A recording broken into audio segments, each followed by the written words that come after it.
నువ్వు ఏమీ నిరుత్సాహపడకో, పరమోత్సాహంతో ముందుకు పద, రాజుని పట్టాలి కదా అన్నాడు. అని ఆయన రథం ఎప్పుడైతే దుర్యోధనుడి దగ్గరికి వెడుతోందో, ఇప్పుడు మరి కర్ణుడు లేడు, ఇన్ని బీరాలు పలికినవాడు కాబట్టి ద్రోణాచార్యుల వారు అడ్డొచ్చాడు. అడ్డొచ్చి దుర్యోధనుడికి అర్జునుడికి మధ్యలోకి వచ్చి నిలబడ్డాడు. అంటే ఇప్పుడు ద్రోణుడితో యుద్ధం తప్పదు. అప్పుడు అన్నాడు ఉత్తర కుమారుడితోటి, తన తనయు కంటే నెమ్మన మున నాకు గూర్చు భావమున గురులకు మార్కునియదము రాచధర్మంబున కీడున చేసి ఇంత పుట్టగవలసెన్. ఎటువంటి వాడో తెలుసా ఈ ద్రోణాచార్యుల వారు? తన తనయుల కంటే నెమ్మనమున నాకు కూర్చు భావమున గురులకు మార్కునియదము రాచధర్మంబు.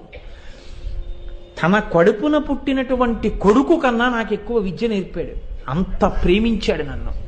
కానీ దిక్కుమాలిన రాజధర్మం ఏం చేస్తాను, క్షత్రియ ధర్మం తప్పదు, వెయ్యాలి.